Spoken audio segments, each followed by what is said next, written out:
किसी ने अंदर से प्रेरणा दी हमें कि ये तेरा आचरण ठीक नहीं, इसको तुझे ठीक करना चाहिए, तो वो कोई शक्ति है। उसको आप भगवान कहें, भगवती कहें, शिव कहें, हनुमान कहें, जो भी कहें, पर कोई तो है। चाहे अपनी आत्मा ही कहें, अपनी आत्मा भी अपने आप को प्रेरणा देती है, आत्म प्रेरणा जिसको कहते हैं। तो फिर उसी शक्ति से ही आपको प्रार्थना करनी चाहिए कि जब आप मेरे ये दोष दिखा रहे हो तो इनको दूर करने का रास्ता भी बताओ, कैसे ठीक करें इनको। तो जब कोई सच्चा होता है ना साधक, और ऐसे सच्चाई से पूछता है, तो निश्चित रूप से अंदर से फिर हटाने का रास्ता भी मिलता है। जैसे जैसे सामर्थ्य बढ़ती है व्यक्ति की, अनुष्ठान करने से सामर्थ्य बढ़ती है, ध्यान में बैठने से ध्यान की शक्ति मिलती है, ध्यान की बात करने से ध्यान की शक्ति कभी नहीं मिलेगी। ध्यान में तो शक्ति है जरूर, उपासना में भी बहुत बड़ा बल है, और वो बल उपासना का उपासना करने से ही मिलेगा, बात करने से कभी नहीं मिलेगा। तो जो हमारे को दोषों का एहसास करवा रही है जो शक्ति, सूक्ष्म शक्ति, वो ही हमें रास्ता भी बताएगी। बाहर के बताए हुए उपाय कम काम में आते हैं, अंदर से जो प्रेरणा होती है और वो करता है। देखो, मैंने श्री अरविंद की एक पुस्तक में पढ़ा था कि आपको केवल अभीप्सा करनी है अपनी तरफ से, उसके बाद क्या करना है वो भगवान स्वयं करते हैं। अभीप्सा तो हमारी होनी चाहिए। कोई व्यक्ति ये नहीं कह सकता कि जी अभीप्सा भी आप ही कर लो फिर हमारी तरफ से, वो नहीं करेंगे। अभीप्सा के अतिरिक्त सब कुछ कर देते हैं भगवान। किसी व्यक्ति की अभीप्सा प्रबल होनी चाहिए बस, ठीक है। और चलो आगे चलिए। अस्य त्वं धर्माणस्य सुग्रीवस्य महात्मनः रोमायां वर्तसे कामात् स्नुषायां पापकर्मकृत् औरसीं भगिनीं वापि भार्यां वाप्यनुजस्य यः प्रचरेत नरकामात् तस्य दण्डो वधः स्मृतः भरतस्तो महीपालो वयं चादेशवर्तिनः त्वं तो धर्मादतिक्रान्तः कथं शक्यम् उपेक्षितुं सुग्रीवेण च मे सख्यं लक्ष्मणेन यथा तथा दारराज्यनिमित्तं च निःश्रेयसी रतः स मे वयस्यस्यापि कर्तव्यं धर्ममेवानुपश्यत शक्यं त्वयापि तत्कार्यं धर्ममेवानुपश्यत। आगे श्री राम कहते हैं अस्य त्वयं धर्माणस्य सुग्रीवस्य महात्मने। बोले देखो आपने कितना पाप किया है। अस्य महात्मन सुग्रीवस्य धर्माणस्य, ये जो महात्मा सुग्रीव हैं, एक तो ये महात्मा है, साधक हैं, और इनके धर्माणस्य जीवित रहते हुए, छोटे भाई के जीवित रहते हुए आप त्वम पापकृत कामात् रोमायाम स्नुषायाम वर्तसे, जो आपकी छोटे भाई की जो पत्नी है वो आपकी स्नुषा के समान है। स्नुषा कहते हैं पुत्र वधू को, और बहन को भी कहते हैं। तो जो आपकी छोटी बहन के समान है, उसके साथ छोटे भाई के जीवित रहते हुए तुम पाप कर्म कर रहे हो उसके साथ, रोमा के साथ, तो ये आपको मारने के लिए ये दंड उचित है। जो हमने आपको मारा उसके लिए ये पाप पर्याप्त है। ये कितना बड़ा पाप आचरण है।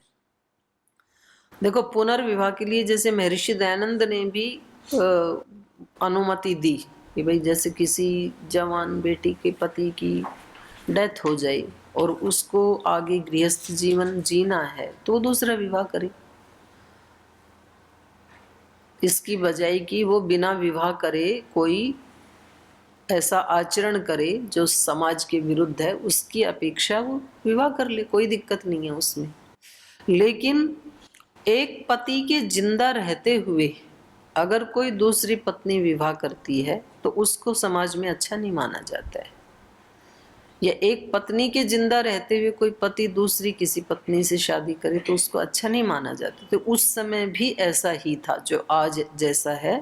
तो ये कह रहे हैं सुग्रीव महात्मा के जीवित रहते हुए इसकी पत्नी के साथ, और जबरदस्ती, रोमा तो चाहती ही नहीं थी, वो तो सुग्रीव से ही प्रीति करती थी, तो उसकी अपने छोटे भाई की पिटाई करके देश से निकाल दिया। वो तो चलो उस पर्वत पे शाप लगा हुआ था, ये जा नहीं सकता है, वरना तो वो तो कहीं भी छोड़ता नहीं उसको, पूरी धरती के ऊपर जिंदा ही।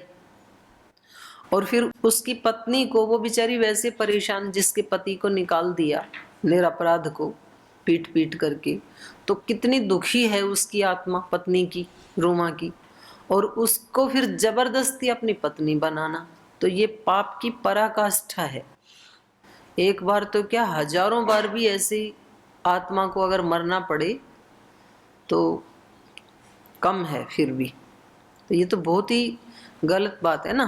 तो ये कह रहे हैं आपने अपने भाई के जीवित रहते हुए इतनी इसकी पत्नी के साथ, जो कि आपकी पुत्री के समान है, जो कि आपकी पुत्र वधू के समान थी, उसके साथ भी आपको तो रक्षा करनी चाहिए थी। मानो छोटे भाई की पत्नी पे और कहीं इधर उधर से कोई आपत्ति विपत्ति आ जाए तो आप, पहली बात तो राजा हैं, दूसरा आप बड़े भाई हैं, पिता के समान हैं, तो कोई दूसरा व्यक्ति भी यदि उसको तंग करे, दुष्ट आचरण करे, तो आपको तो रक्षा करनी चाहिए थी, और रक्षक होके ही आप भक्षक बन गए उसके, तो इससे बड़ा पाप तो और क्या ही होगा। ओरसीम भगिनीम वापि भार्याम वापि अनुजस्य यह प्रचरेत नरः कामात् तस्य दंडो वध स्मृतः। जो व्यक्ति ओरसीम भगिनीम, अपनी सगी बहन को, और भार्याम वापि अनुजस्य यह, और अपने छोटे भाई की पत्नी को, यो नरः कामात् तस्य प्रचरितः, कामासक्त होकर के उसके साथ दुष्ट आचरण करे, सगी बहन के साथ, छोटे भाई की पत्नी के साथ, माने छोटे भाई की पत्नी भी बहन जैसी ही होती है, तो कह रहे हैं उस पाप का दंड तो वध स्मृतः, वध ही बताया है। उससे छोटा दंड उसके लिए उचित नहीं है कि उसको आजीवन कारावास में डाल दो, या उसको भूखा रखो, या और जितने भी दंड हैं वो सब छोटे पड़ेंगे। उसके लिए एक ही दंड है, मृत्यु दंड, सीधा वध। आज भी ऐसा ही माना जाता है, उस समय भी ऐसा ही माना जाता था, और यही सनातन धर्म है कि आपने जो अपराध किया है ना, इसका दंड मृत्यु से कम कुछ भी हो ही नहीं सकता है। अब ये है कि जब इसने इतना बड़ा पाप किया था तो किसी के मन में ये प्रश्न आ सकता है कि जी फिर इन्होंने उसको ललकार के बाहर बुलाया, फिर छिप करके मारा, ऐसे क्यों किया, सीधा सीधा ही मारते। तो ये इनकी कोई जो भी रणनीति रही होगी, क्योंकि उसको बाहर बुलाना, एक तो क्योंकि बाहर बुलाया तो वो अकेला आया है, यद्यपि यदि वो सारी सेना को भी लेकर के आते तो भी श्री राम में तो इतना बल है, उन्होंने पहले भी कई असुरों की कई सेनाओं को मारा ही है ना, 14,000 सैनिक पीछे मारे थे, इनके भी मार देते। लेकिन शायद श्री राम को ये लगा होगा कि भी सैनिकों का तो क्या ही अपराध है, सैनिकों को क्यों मारना चाहिए, और आगे ये सैनिक सुग्रीव के भी काम आएंगे, क्योंकि सुग्रीव को राज देना है, इनको किष्किंधा का राजा बनाना है। तो इसलिए श्री राम प्रजा को कोई हानि नहीं पहुंचाना चाहते हैं, प्रजा एज इट इज रहनी चाहिए, सुखी रहनी चाहिए, इसलिए अकेले इनको बुलाया, और अकेला तो वो आ सकता है केवल सुग्रीव की ललकार से ही। अगर श्री राम उसको ललकारते तब वो अकेला नहीं आता, तब तो वो अपनी सेना को लेके आता, कुछ को सेकंड लाइन पे खड़ा करके आता कि यदि मैं थोड़ा आपत्ति में फंस जाऊं तो तुम तुरंत अटैक कर देना। तो इन सब रणनीतियों को ध्यान में रख करके ही श्री राम ने ऐसा योजना बनाई होगी। तो ये श्री राम को जब इन्होंने बताया, हनुमान जी ने और सुग्रीव ने, तो इनको ये निर्णय करने में कोई देर नहीं लगी कि जो इतना पापी आत्मा है तो उसका दंड तो मृत्यु के नीचे और कुछ हो नहीं सकता है। भरतस्तु महीपालो वयं च आदेशवर्तिनः, और फिर से उनको याद दिला रहे हैं कि इस सारी पृथ्वी के जो महिपाल हैं, राजा हैं, वो कौन है? महात्मा भरत जी हैं। वयम च आदेशवर्तिन, हम तो उनके आदेशों का पालन कर रहे हैं। राजा का आदेश क्या है? भरत जी का आदेश क्या है? पूरी पृथ्वी के ऊपर धर्म की ही स्थापना हो, हर व्यक्ति अपने अपने धर्म का आचरण करे, कोई भी व्यक्ति अधर्म का आचरण ना करे। और देखो कितनी, मतलब एक तरह से देखा जाए तो कितनी सरल बात है कि यदि पृथ्वी पे रहने वाले प्रत्येक व्यक्ति अपने अपने धर्म का पालन करे, इंडिविजुअल धर्म का पालन करे, कोई झगड़ा ही नहीं है, कोई लड़ाई नहीं, कोई झगड़ा नहीं, कोई दुराचार व्यभिचार नहीं, कुछ नहीं हो सकता, कोई अपराध नहीं हो सकता है। और व्यक्ति को अपने धर्म का पालन करने से परलोक की भी उसकी हानि नहीं होती है, इस जन्म की भी हानि नहीं होती है। लेकिन पता नहीं कौन सी अविद्या, कौन सा अज्ञान व्यक्ति को भ्रमित कर देता है। उसको लगता है कि अगर मैंने इस समय धर्म का आचरण किया तो मैं तो कमजोर माना जाऊंगा, और इस समय यदि मैंने ऐसा आचरण किया उसी में मेरी बहादुरी है, उसी में ही मेरी अस्मिता है, मेरी स्वतंत्रता। पता नहीं व्यक्ति शब्द क्या क्या दे देता है उसको। भरतस्तु महीपालो वयम च आदेशवर्तिनः त्वं तु धर्मात् अतिक्रांतः। और आप क्या हैं? आपने धर्म का अतिक्रमण कर दिया है, धर्म की जो सीमा रेखा है उसका भी आप उल्लंघन कर चुके हैं। त्वं तु धर्माद अतिक्रांतः कथम शक्यम उपेक्षितुम, कैसे आपके इस अपराध की उपेक्षा करें हम, आपके इस अपराध को अनदेखा कैसे करें? जब आपने सारी सीमाएं पार कर दी तो अब तो दंड देना ही पड़ेगा आपको। तो दंड की भी कई सारी कैटेगरी हैं, बहुत सारी उसके भी वो हैं, सीढ़ियां हैं, कितने अपराध के लिए कौन सा दंड दिया जाना चाहिए। तो ये आज भी ऐसा ही है, उस समय भी ऐसा ही था, समाज में भी ऐसा ही है। व्यक्ति के प्रति किसी संस्थान में, संगठन में, घर में, भाई घर में भी ऐसे होता है ना, भाई देखो माता पिता हैं यद्यपि, तो एक सीमा है, भाई इतने अपराध तो हम आपके क्षमा कर देंगे। लेकिन अगर कोई मर्यादा का पूरा ही उल्लंघन कर जाए कोई बच्चा, तो फिर तो माता पिता कहेंगे भाई बेटा इसमें तो हम नहीं कर सकते कुछ भी आपकी सहायता, ये तो आपने अतिक्रमण कर दिया। तो फिर वो लिख करके भी दे दें भाई हमारा इस संतान से कोई लेना देना नहीं है। गुरुजन भी एक सीमा तक, भाई ठीक है आपके इतने अपराध होंगे तो हम क्षमा कर देंगे, पर एक जो मर्यादा है उसका भी उल्लंघन कर दिया आपने, फिर तो माफ नहीं किया जा सकता उसको।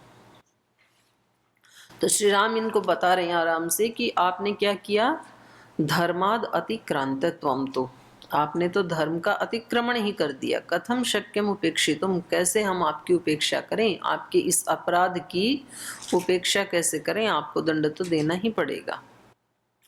सुग्रीवेण च मे सख्यम लक्ष्मणेन यथा तथा दार राज्य निमित्तम च निःश्रेयसी रतः स मे। और एक हेतु तो ये हुआ कि आपने धर्म का अतिक्रमण करके अधर्म की पराकाष्ठा का आचरण किया है। अधर्म भी कोई छोटा मोटा नहीं किया, उच्च कोटि के अधर्म का आचरण किया। दूसरी बात यह है कि सुग्रीव के साथ मेरी मित्रता है, तो मेरा मित्र धर्म भी है। पहला तो राज धर्म था, हम महाराजा भरत के आदेशित राज सिपाही हैं, जहाँ जहाँ भी अधर्म होगा उनके राज्य में हम उसको दंडित करेंगे। दूसरी बात, सुग्रीव जी मेरे मित्र हैं, तो मित्रता का धर्म निभाने के नाते भी सुग्रीवेण च मे सख्यम लक्ष्मणेन यथा तथा, यथा लक्ष्मणेन मे सख्यम तथा सुग्रीवेण च मे सख्यम, जैसी मित्रता मेरी अपने भाई लक्ष्मण के प्रति है वैसी ही सुग्रीव के प्रति भी है। तो देखो ये धर्मात्मा होते हैं। एक इनका सगा भाई है, सगा होते हुए भी वो भाई का फर्ज नहीं निभा रहा है। और एक श्री राम यद्यपि खून का रिश्ता नहीं है, लेकिन वो आत्मा का रिश्ता इतना प्रबल है कि जैसा व्यवहार वो लक्ष्मण के साथ करते हैं वैसा ही सुग्रीव के साथ भी कर रहे हैं। तो ऐसे लोक में आज भी देखा जाता है, कई बार खून के रिश्तों से भी बढ़ करके कोई व्यक्ति आत्मा का रिश्ता निभा देता है। तो लक्ष्मण के समान ही मेरी मित्रता है सुग्रीव जी के साथ, इसलिए दार राज्य निमित्तम च। और उस मित्रता में एक तो उनकी पत्नी का अपहरण आपने कर रखा है और दूसरा उनका राज्य छीन रखा है। और ऐसे ही सेम कंडीशन मेरे साथ भी है, मेरी भी पत्नी का अपहरण हो गया और राज्य से भी मुझे वंचित किया गया है। तो दार राज्य निमित्तम च स में निःश्रेयसी रत। पत्नी और राज्य को निमित्त मान करके वो जो सुग्रीव जी हैं वो सदा मेरे निःश्रेयस में लगे, मेरे कल्याण में, मेरी भलाई में लगे रहते हैं। निःश्रेयस का मतलब है यहाँ पर कल्याण, भलाई। तो वो मेरे को इन दोनों ही जो मेरी कठिनाई हैं, जो मेरे आपदा हैं, इनको दूर करने के लिए वो रात दिन जब मेरे कल्याण में लगे हुए हैं, तो मेरा भी तो ये फर्ज बनता है मित्रता निभाने का कि मैं भी उनकी पत्नी और राज्य के लिए आपके साथ युद्ध करूं और आपको मारूं। वयस्यस्य अपि कर्तव्यम। वयस्य माने मित्र, और वयस्यस्य मित्रता की भी तो ये दुहाई है, मित्रता का भी तो ये कर्तव्य है। धर्मम एवं अनुपश्यता, तो मित्र धर्म का पालन करते हुए, मित्र धर्म को देखते हुए, शक्यम त्वयापि तत्कार्यम धर्मम एवं अनुपश्यता, तो मैंने जो कुछ किया वो धर्म को सामने रख करके किया। मेरा आचरण धर्मपूर्ण आचरण है। चाहे जो मैंने आपका वध किया, तो पहला राजा के आदेश से जो एक सिपाही का राजधर्म है उसका पालन करते हुए मैंने आपका वध किया। दूसरा, मैं सनातन धर्म का भी एक सिपाही हूँ और मैं उसका पालन करता हूँ, उसके ऊपर चलता हूँ सनातन धर्म पे। सनातन धर्म का जिसने उल्लंघन किया उसको दंड देना ये भी मेरा कर्तव्य है। तीसरी बात, सुग्रीव जी मेरे मित्र हैं और मित्रता के नाते उनकी पत्नी और उनके राज्य को दिलाने के लिए जो भी मेरा कर्तव्य है और जो भी उसमें बाधक है उस बाधा को हटाना ये भी मित्रता का ही धर्म है।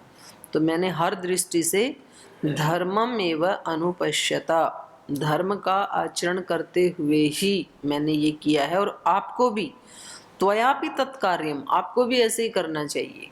धर्मम एवं अनुपश्यता त्वया अपि शक्यम, तुझे भी इसको सहन करना चाहिए। क्योंकि चलो बुद्धि से ही सही, धर्म का आचरण आपने आचरण तो नहीं किया पर बुद्धि से तो जानते हो ना धर्म क्या है अधर्म क्या है। तो आपको स्वीकार करना चाहिए इस मृत्यु को।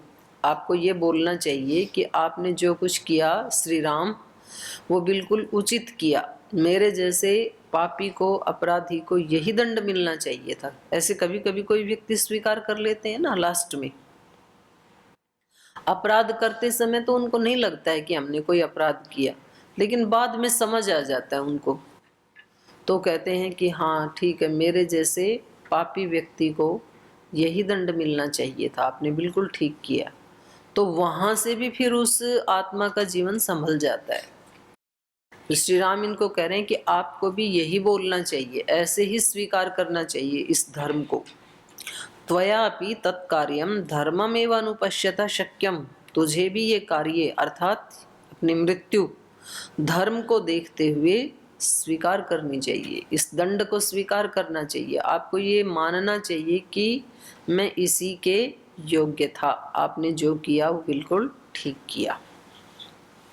श्रूयते मनुना गीतौ श्लोकौ चारित्रवत्सलौ गृहीतौ धर्मकुशलैस्तथा तत्तथा चरतिं हरे राजभिर्धृतदण्डास्तो कृत्वा पापानि मानवाः निर्मला स्वर्गमायान्ति सन्तः सुकृतिनो यथा शासनाद्वा विमोक्षाद्वा स्तेन स्तेयाद्विमुच्यते राजा त्वत्शासन पापस्य तद्वाप्नोति किल्बिषम् तदलं परितापेन धर्मतः परिकल्पितः वधो वानरशार्दूल न वयं श्ववसे स्थिता शृणु चाप्यपरं भूयः कारणं हरिपुङ्गवः तच्छ्रुत्वा हेतुमद्वीर न मन्युं कर्तुमर्हसि। श्रूयते मनुना गीतौ श्लोकौ चारित्र वत्सलौ। जो चरित्र के बारे में बहुत वत्सलता रखते हैं, जैसे श्री मनु महाराज हैं, तो उनसे श्रूयते मनुना गीतौ श्लोकौ, तो उन्होंने कुछ श्लोकों में, माने 2 श्लोकों में उन्होंने इस धर्म के बारे में कहा है, तो वो सुनो। गृहीतौ धर्म कुशलै तथा चरितम हरे। तो उसको जो कुशल लोग हैं उन्होंने भी उसको ग्रहण किया है, उन श्लोकों के उस ज्ञान को, धर्म को। गृहीतौ धर्म कुशलैहि तथा चरितम हरे। हे वानर, हरे मतलब बाली के लिए संबोधन है, हे वानर। इस विषय में महर्षि मनु के भी चरित्र वत्सलौ श्लोकौ, चरित्र को लेकर के, माने चरित्र के बारे में कैसे पालन करना चाहिए, किन कर्तव्यों का पालन करना चाहिए, तो ऐसे 2 श्लोक हैं। धर्म कुशलै गृहीतौ, धर्म को जो मानने वाले हैं, धर्म में जो जिनकी कुशलता है, उन लोगों ने उनको वैसे ही स्वीकार किया है। तथा चरितम, और उनका वैसा ही आचरण करना चाहिए, ये मैं भी मानता हूँ। क्या है वो श्लोक? राजभिः धृतदण्डास्तु कृत्वा पापानि मानवाः निर्मलाः स्वर्गमायान्ति सन्तः सुकृतिनो यथा। तो कह रहे हैं कि राजभिः धृतदण्डास्तु, राजा के द्वारा जिनको दंड दिया गया है, राजा से दंड धारण करने वाले, अपराध तो किया और फिर राजा ने उनको वैसा ही तदनुसार दंड दे दिया। राज भी धृत दंडास्तु कृत्वा पापानि मानवाः, पाप करके जब मनुष्य राजा के द्वारा दंड ग्रहण कर लेते हैं तो फिर वो निर्मल हो जाते हैं। निर्मलाः स्वर्गम आयान्ति, निर्मल होके फिर स्वर्ग को जाते हैं। पहली बात तो अपराध करना ही नहीं चाहिए, कर दिया तो फिर उसका दंड ले लेना चाहिए, क्योंकि दंड लेने से ही वो कर्म फल कटेगा और हम पुनः निर्मल हो जाएंगे। क्योंकि एक व्यक्ति को एक अकल भी तो लगती है ना, वे मैंने गलत किया, उसका मुझे ये इतना बुरा फल मिला, तो आगे फिर वो उनसे हट भी जाएगा पाप कर्म करने से। तो इस दृष्टि से देखें तो दाग अच्छे हैं। अगर सदा सदा के लिए पाप से हटा दे कोई दंड, तो तब तो दंड अच्छा ही है, फिर तो ठीक है। निर्मला स्वर्गम आयान्ति संतः सुकृतिनो यथा, जैसे सुकृत करने वाले जो संत हैं, जो महापुरुष हैं, जैसे वो स्वर्ग में जाते हैं, ऐसे ही कोई अपराध करके उसका दंड भोग लेने के बाद और उसको मन से स्वीकार कर लेने के बाद, मैंने गलत किया, मुझे जो मिला बिल्कुल ठीक है, ऐसा जो सोच लेता है, तो वो व्यक्ति भी, वो आत्मा भी स्वर्ग को जाता है। शासनाद्वा विमोक्षाद्वा स्तेन स्तेयाद विमुच्यते, राजा तु अशासन पापस्य तद अवाप्नोति किल्बिषम। तो कह रहे हैं शासनाद्वा, दंड देने से, किसी के अनुशासन से या तो वो मिल जाए, या तो विमोक्षाद्वा, या तो मुक्त हो जाए कोई। भाई अब ये तो राजा की मर्जी है ना, आपने अपराध किया और आपने अपना अपराध स्वीकार कर लिया, जैसे गुरु के प्रति, माता पिता के सामने या समाज के सामने, किसी बड़े के सामने आपसे कोई अपराध हुआ और फिर आपने उसको स्वीकार किया कि हाँ जी मेरे से गलती हो गई, तो अब तो ये अगले की मर्जी है कि वो आपको दंड देगा या आपको माफ कर देगा। बोलते हैं ना जी इस बार माफ कर दो, तो ये अगले की मर्जी है, माफ भी किया जा सकता है या तो माफ न करके दंड भी दिया जा सकता है, दोनों ही बातें हैं, वो तो राजा की मर्जी है। शासनाद्वा विमोक्षाद्वा स्तेन स्तेयाद विमुच्यते, माफ कर देगा तो भी वो उससे चोर कर्म से मुक्त हो गया, और दंड दे दिया तो भी मुक्त हो गया। दोनों ही स्थितियों में राजा तू अशासन, माने राजा यदि है तो वो दंड दे करके उसको छोड़ेगा। राजा तू अशासन पापस्य तद अवाप्नोति किल्बिषम, लेकिन अगर राजा होकर के उसको दंड ना देवी, राजा तू अशासन शासन ना करे पापस्य पाप का, तो फिर तद अवाप्नोति किल्बिषम, तो फिर वो राजा उस पाप का भागी बनेगा। भाई यहाँ पर गुरुकुल में रहते समय किसी को जिम्मेदारी दे रखी है, आपको गुरुकुल देखना है, और वो गुरुकुल को ठीक से देखे नहीं, तो फिर गुरुकुल में जो उद्दंडता करते हैं ना जो बच्चे, उसका फल उस देखने वाले को भी मिलेगा। ये आपका काम था ना इनको दंड देना, या तो प्यार से समझाना, और दोनों आपने तो किए नहीं किए, तो अब आपको भी दंड मिलेगा। तो ऐसे श्री राम कह रहे हैं। तो समय हो गया, आज यहीं विराम लेते हैं, शेष कल।